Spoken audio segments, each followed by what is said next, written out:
வணக்கம். நான் உங்கள் தீர்க்கதரிசி ஐயப்பன். இது தீர்க்கதரிசி பார்வை.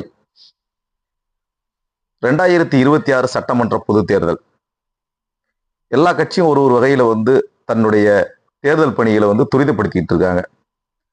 அந்த வகையில நாமெல்லாம் ஆமை வேகத்துல செயல்பட்டுக்கிட்டு இருக்குன்னு சொன்ன டிவிகே தமிழக வெற்றி கழகம் நேத்து விருப்ப மனுக்களை விநியோகம் பண்ண ஆரம்பிச்சிருக்காங்க.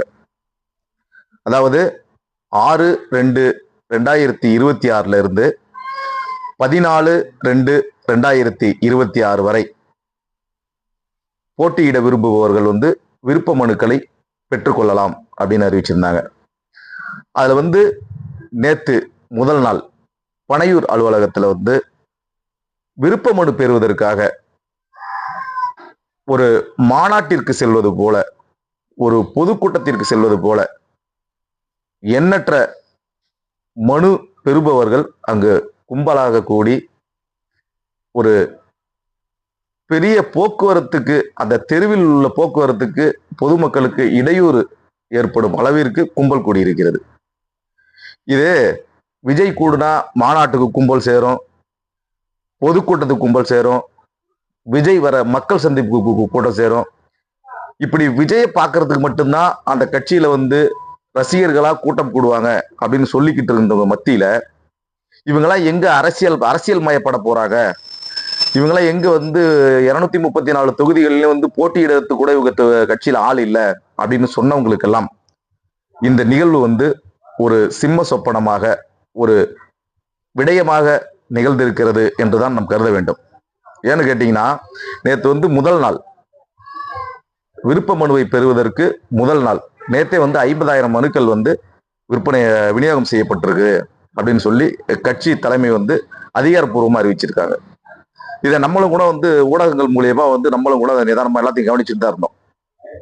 அப்ப தாவேகா தமிழக வெற்றி கழகத்தில் உள்ள ரசிகர்கள், இன்று தொண்டர்கள் அரசியல் மயப்பட்டிருக்கிறார்கள் என்றுதான் நம்ம பார்க்க வேணும். ஏன்னா இப்போ ஒரு கட்சியில விருப்ப மனு கொடுக்க ஆரம்பிச்ச உடனே ஒரு 2000 மனுக்கள் விநியோகமாயிருக்கு, 3000 மனுக்கள் விநியோகம், 5000, 10,000 இப்படி நம்ம கேள்விப்பட்டிருக்கோம். ஆனா ஒரு சினிமா தியேட்டர்ல டிக்கெட் வாங்குறதுக்கு எந்த அளவுக்கு கும்பல் கூடுமோ அந்த மாதிரி இந்த மனுக்களை பெறுவதற்கு, விருப்ப மனுக்களை பெறுவதற்கு இந்த பனையூர் தாவேகா அலுவலகத்தில் நேத்து அந்த திரண்ட கூட்டம் இருக்குங்களே, அது ஒரு வகையில இவங்க அரசியல் மயப்பட்டிருக்காங்க அப்படின்னு தான் நம்ம சொல்ல வேண்டியதா இருக்கு. ஆக 2026 சட்டமன்ற பொதுத் தேர்தலை நோக்கி தாவேகா தொண்டர்கள் படையெடுக்க துவங்கி விட்டார்கள் என்று கருதலாம். ஏன்னா நேற்று நடந்த நிகழ்வு அப்படிதான் பார்க்க வேண்டியதா இருக்கு. இந்த வேகம் இதே வேகத்துல 2026 சட்டமன்ற தேர்தலை இவங்க முறைப்படி பின்பற்றுவார்கள் என்றால் களம் சூடுபிடிக்கும் என்பதில் எந்த ஐயப்பாடும் இல்லை என்பது என்னுடைய பார்வை. உங்களுடைய கருத்துக்களை பகிர்ந்து கொள்ளுங்கள். நன்றி, வணக்கம்.